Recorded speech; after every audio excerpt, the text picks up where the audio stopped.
dari Surabaya. Beliau adalah fasilitator kami. Kemudian sebelah kiri saya ada Bapak Dodi Setiawan selaku pengajar praktek. Kali ini saya akan menyebarkan pemahaman dan penerapan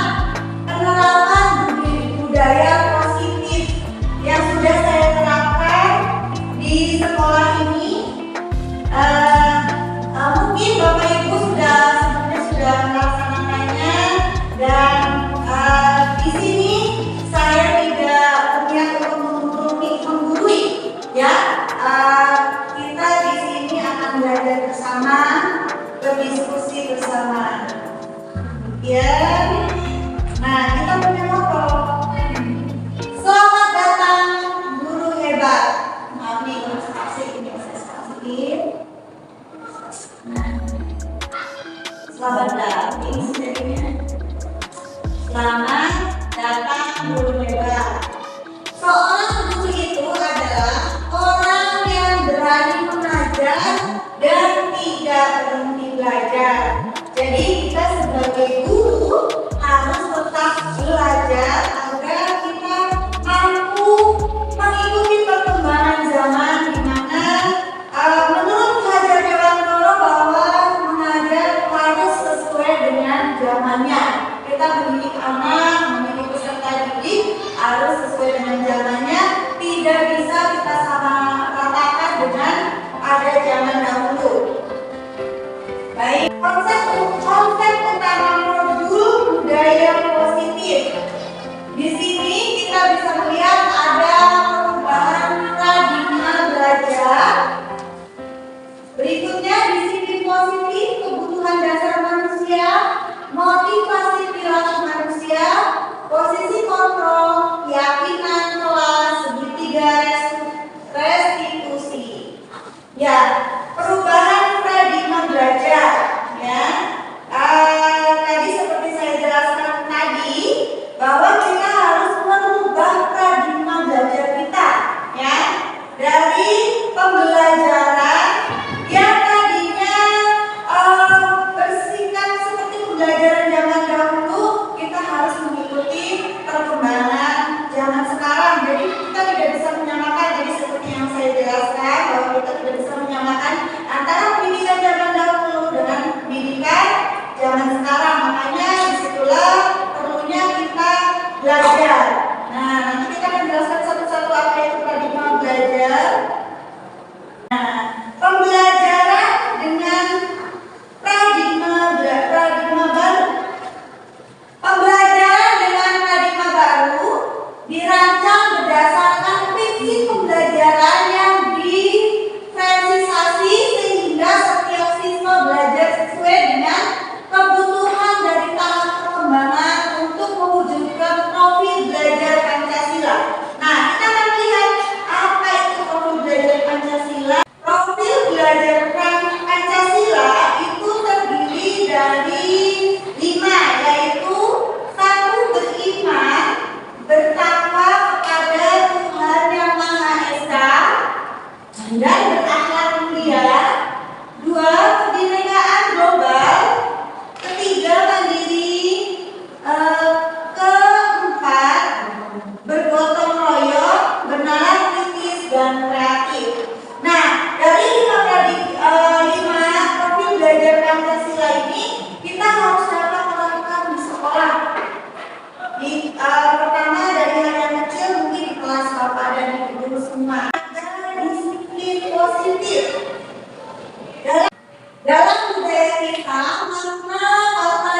Nah, sementara motivasi ekstrinsik itu motivasi yang dilakukan dari pengaruh dari luar.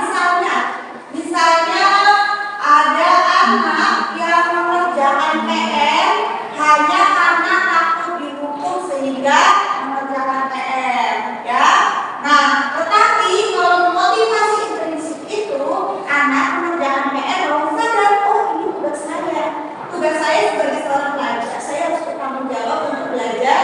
Nah, dan memiliki niat motivasi untuk pintar, untuk bisa menjadi anak yang pintar, untuk mencari tahu, itu namanya motivasi intrinsik, bukan karena pengaruh takut atau bukan karena pengaruh takut dihukum dan sebagainya. Nah, kemudian disiplin positif. Disiplin positif merupakan salah satu cara penerapan disiplin yang bertujuan untuk menumbuhkan kesadaran serta memberdayakan anak untuk melakukan sesuatu tanpa sebutkan ancaman maupun hukuman. Nah, anak akan melakukan sesuatu dengan kesadaran dirinya, ya, bukan berdasarkan ancaman. Kayak tadi ada anak yang masuk sekolah karena bukan takut dihukum sama gurunya, tapi karena anak itu memiliki kesadaran dan tanggung jawab dari dalam dirinya. Nah, selanjutnya, ya, kebutuhan dasar manusia. Manusia memiliki 5 kebutuhan dasar yang diantaranya 1 bertahan hidup, 2 kasih sayang, 3 kekuasaan, 4 tempat kebebasan, dan 5 kesenangan. Apa itu kebutuhan bertahan hidup? Nah, misalnya ada anak murid yang di sekolah suka mengambil bekal temannya, ya, suka makan bekal temannya. Nah, itu adalah kebutuhan bertahan hidup atau survival. Nah, kebutuhan bertahan hidup, kenapa anak itu bisa melakukan hal seperti itu? Nah, ternyata anak ini misalnya di rumah itu belum pernah disediakan sarapan oleh orang tuanya, sehingga dia lapar, terus akhirnya tidak membawa bekal juga. Nah, akhirnya meminta kepada teman-temannya. Nah, disitulah namanya kebutuhan bertahan hidup. Agar anak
dengan menerapkan pembelajaran yang menyenangkan.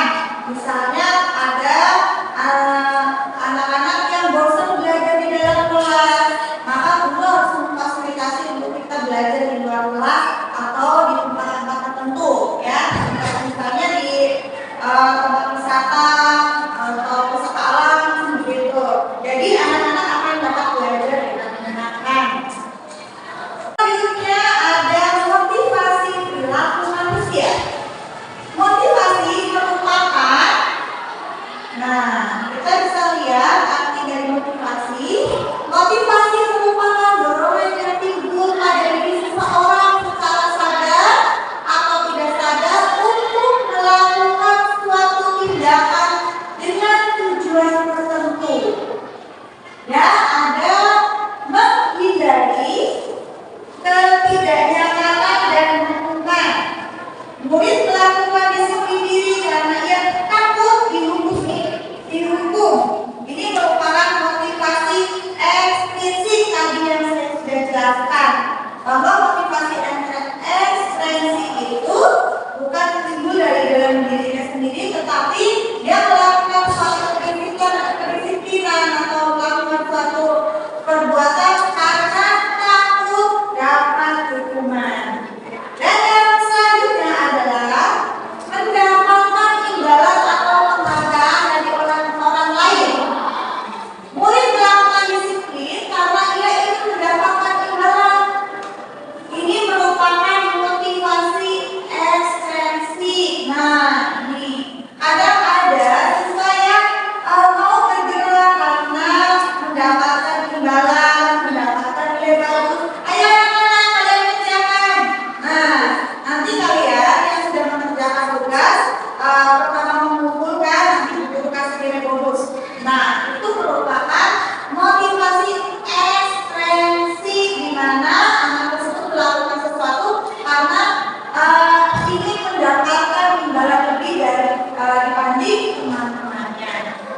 Yang selanjutnya, ini motivasi yang harus kita harapkan, semua siswa dapat memiliki motivasi intrinsik. Apa itu motivasi intrinsik?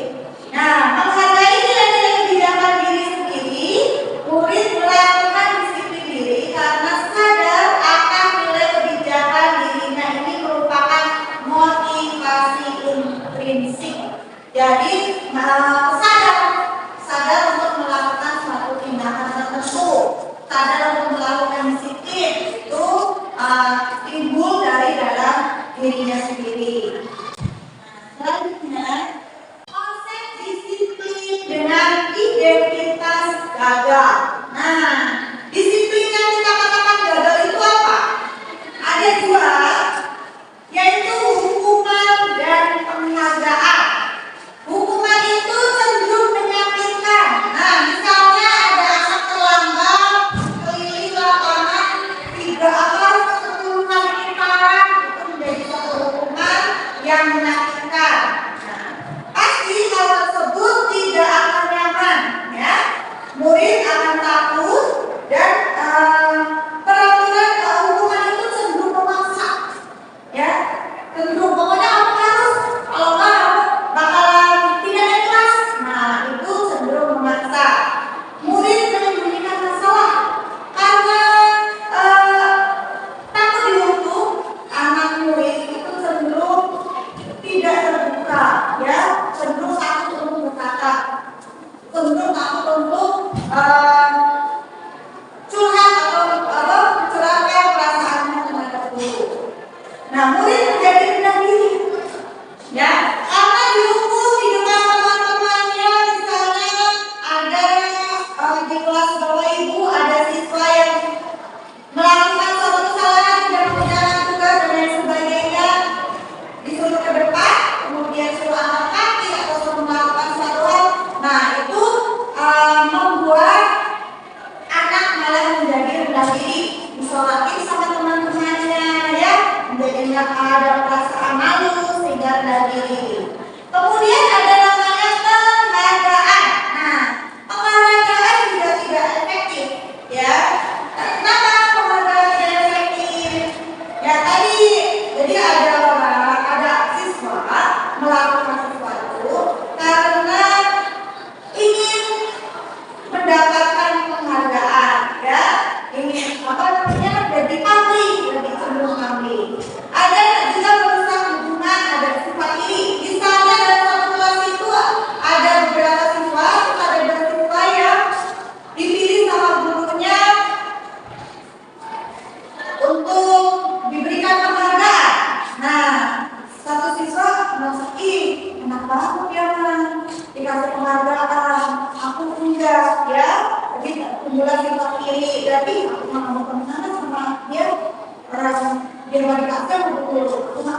Nah, itulah sifat iri. Kemudian melakukan aktivitas yang sudah rasanya aku udah kalah sama Karim karena dia pintar, aku nggak mau lah.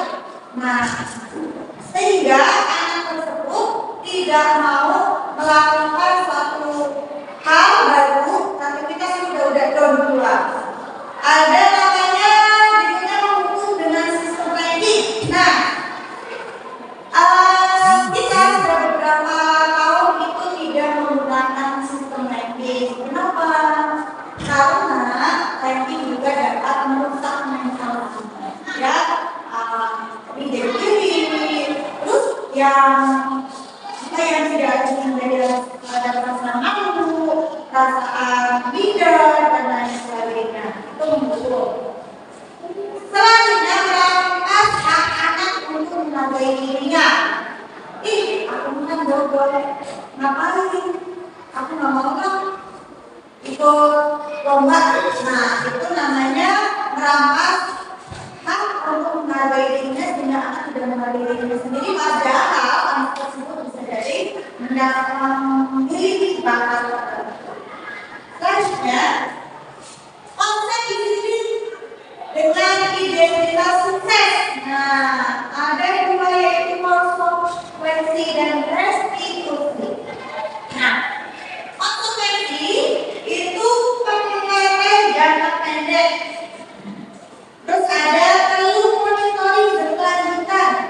Kalau konsekuensi itu harus dimonitoring terus dan terus, ya. Soalnya kalau tidak dimonitoring, khawatirnya nanti timbulah anak yang tidak berkembang, ya. Misalnya nih, anak berbawa botol minum sama kotak makan. Nah, tanpa dimonitoring, anak-anak akan lupa untuk membawa botol minum, akan ada lagi tanpa monitoring. Kemudian stimulus respon itu semacam dorongan ataupun motivasi. Diberikan motivasi, ya, diberikan stimulus atau rangsangan. Kemudian murid menghormati peraturan. Ya, murid akan patuh dan menghormati peraturan. Kehilangan waktu untuk merenungi kesalahan. Dari konsekuensi ini, siswa akan kehilangan waktu untuk merenungi kesalahan karena sudah melakukan konsekuensinya. Yang terakhir adalah restitusi. Nah, restitusi ini diharapkan semua guru menerapkan restitusi. Kenapa? Dampak bagi siswa, murid akan bertanggung jawab untuk perilakunya, ya. Contoh, ada anak yang mencoret-coret meja, kemudian akan ditanya sama kita sebagai gurunya, kenapa kamu coret-coretkan bolong? Iya bu, tadi bosan gitu, jadi kan dari tangannya. Nah, makanya bagaimana cara tanggung jawabnya? Maka harus dicek. Nah, itu juga membantu anak untuk bertanggung jawab. Fokus pada pemecahan masalah jangka panjang, ya. Jadi apa itu fokus pada pemecahan masalah jangka panjang? Yaitu siswa akan mampu, ya, pemecahan masalah jangka panjang, yaitu siswa dengan kesadaran akan terus melakukan menyelesaikan masalah dalam kehidupannya. Nah, kemudian murid menghormati dirinya dan orang lain, ya. Selanjutnya, teori kontrol akan dirinya. Jadi apa yang namanya, ya, kalau bahasa itu eling. Jadi eling terus perhatian, ya. Murid bersemangat memperbaiki kesalahan. Setiap ada suatu kesalahan, karena sudah memiliki teori kontrol, timbulah anak itu akan bersemangat untuk memperbaiki kesalahannya.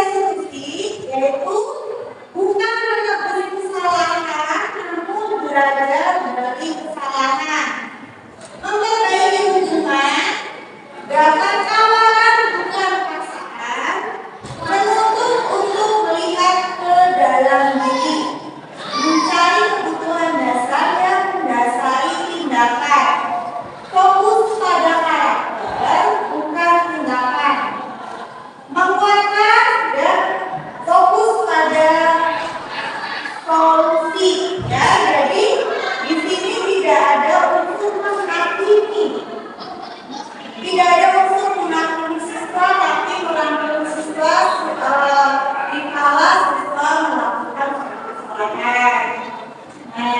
Perbedaan contoh kasus siswa tertidur saat pembelajaran di kelas.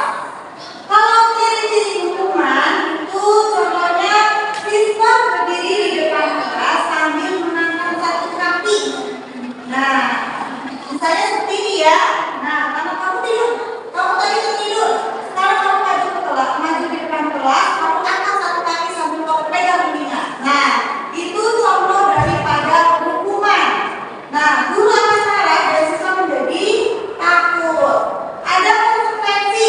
Nah, contoh konsekuensi, siswa mengerjakan tugas yang tertinggal pada saat istirahat. Siswa harus mengerjakan tugas tersebut sehingga siswa tersebut kehilangan waktu istirahat. Yang lain teman-temannya istirahat, siswa ini karena sudah melakukan tadi sudah tertidur dan ketinggalan jam pelajaran, akhirnya siswa tersebut mengerjakan saat jam istirahat sehingga siswa tersebut kehilangan waktu untuk istirahat. Nah, selanjutnya guru tegas dan siswa menghormati peraturan. Segitiga restitusi. Nah, kita diharapkan dapat menggunakan segitiga restitusi. Dengan segitiga restitusi ini, guru akan menanyakan pimpinan kelas atau membantu siswa menyelesaikan masalahnya. Guru terbuka dan siswa menghormati dirinya dan orang lain. Ya. 5. Posisi kontrol restitusi. Contoh kasus tadi, siswa tertidur saat pelajaran di kelas dan budaya dan setiap hari. Nah, ya ini beda. Kita itu harus memiliki posisikan diri kita itu sebagai guru itu sebagai pengurus, sebagai pembuat rasa bersalah, sebagai teman atau pemantau atau manajer. Dan posisikan tinggi itu adalah manajer. Nah, kalau pengurus tadi siswa disuruh berkeliling lapangan atau melakukan apa ya, mencuci WC dan sebagainya. Kemudian pembuat rasa bersalah, contohnya berapa kali guru bilang, ya, berapa kali guru bilang ke kamu, guru kecewa sama kamu. Itu dengan kata-kata seperti itu, siswa akan cenderung merasa bersalah. Jadi dia kepikiran terus ya. Nah, teman. Nah, kalau posisi kita guru itu memposisikan sebagai teman, maka contohnya, ayolah yang tertib, buat ibu guru bangga sama kamu. Kali ini tidak apa-apa kamu melakukan kesalahan. Nah, ada pemantau. Kalau pemantau contohnya kamu sudah melanggar apa peraturan dan konsekuensinya ya. Akan ditanyakan apa konsekuensi dari kesalahan, ya. Nah, karena sebelumnya mungkin sudah membuat kesepakatan kelas. Dan yang tertinggi itu adalah manajer. Sebagai guru kita harus memposisikan diri kita sebagai manajer. Nah, contohnya apa? Apa kamu tahu salah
biar lebih sehat. Nah, seperti itu. Terus selanjutnya segitiga restitusi. Nah, apa itu segitiga restitusi? Nanti ada penjelasannya. Langkah-langkah restitusi tadi itu menstabilkan identitas, memvalidasi tindakan yang salah, menanyakan keyakinan. Menstabilkan identitas contohnya, maaf Kak, tadi dulu panggilan ini nomor apa? Iya Bu, tadi saya berbuat salah. Apa yang salahnya? Saya misalnya sampai kelas pelajaran. Nah, terus apa itu tindakan yang salah? Kamu tahu nggak bahwa apa yang kamu lakukan itu salah? Ya, selama ini itu mengganggu konsentrasi teman-teman belajar, seperti itu, sehingga dapat merugikan orang lain. Nah, itu menanyakan keyakinan. Nah, bagaimana caranya kamu memperbaikinya? Cara memperbaikinya saya akan minta maaf kepada teman-teman dan tidak mengulangi lagi perbuatannya. Nah, seperti itu contoh langkah-langkah restitusi. Nah, selanjutnya penerapan segitiga restitusi dalam pembelajaran. Saya sudah membuat contoh, itu ada siswa tertidur saat pembelajaran di kelas. Mungkin Bapak dan Ibu guru di sini juga pernah mengalami hal yang sama, yaitu ada siswa yang tertidur saat pembelajaran. Nah, itu biasanya ada beberapa faktor. Ya, makanya kita akan lihat contoh. Contoh restitusi yang sudah saya buat.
Apakah kamu tahu kamu dalam masalah sekarang? Ibu di sini bukan untuk mencari siapa yang salah. Ibu di sini untuk mencari penyelesaian bersama. Berpikir bersama tentang apa yang bisa kita lakukan untuk memperbaiki situasi ini. Kamu pasti melakukan itu dan alasannya kan? Kamu akan sangat menakut sehingga kamu tertidur. Itu ya, sampai itu kayaknya ada yang ngomong tapi apa yang membuatkan untuk dari kamu sendiri karena kamu akan kehilangan kesehatan tapi itu akan fokus mengenai keadaan yaitu sekarang itu seperti pembelajaran jelas angka yang menjadi yang boleh dalam perbedaan bukan cuma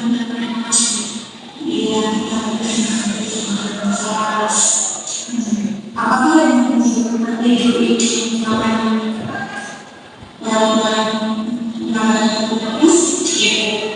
sekarang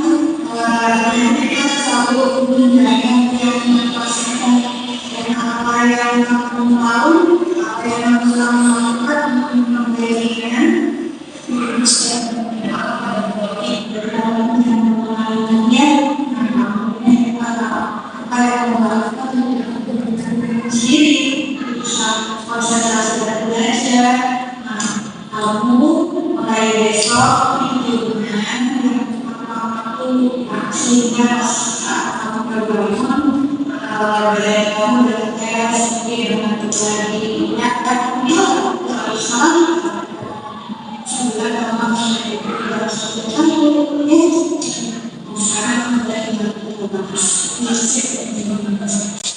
Nah, ini contoh kasus satu.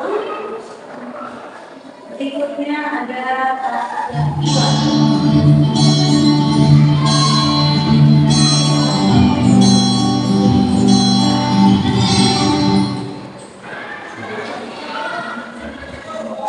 Nah, ini kasus tadi, kasus yang pertama, sekarang kasus yang kedua. Penerapan segitiga restitusi dalam pembelajaran kelas 2. Saat pembelajaran bahasa Indonesia ini harus kembali pakai informatika. Saat yang lain sedang mengerjakan tugas di kelas.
Tapi kamu mendapatkan rasa senang.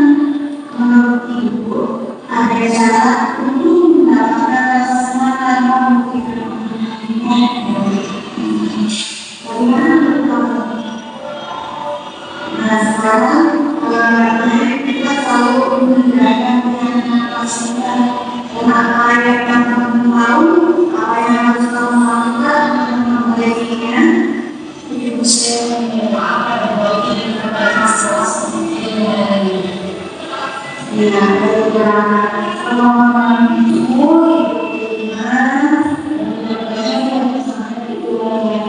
yang sekarang kamu harus jadi lagi silakan kamu mulai ini bisa menjadi siapa dari kelas tadi masih.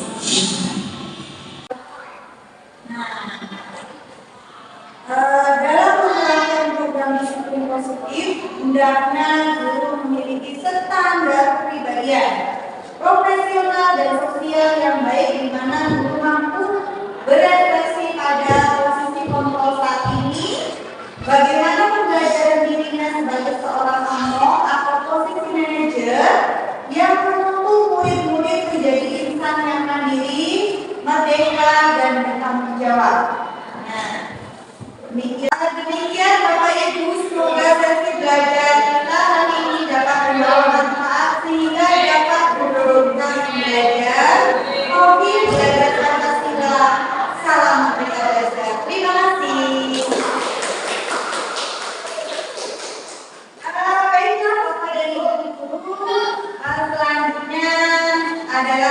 pendeknya Pak. Adakah yang ingin ditanyakan Bapak Ibu mengenai segitiga, mengenai budaya positif? Terima kasih Bu Wati, saya bertanya bagaimana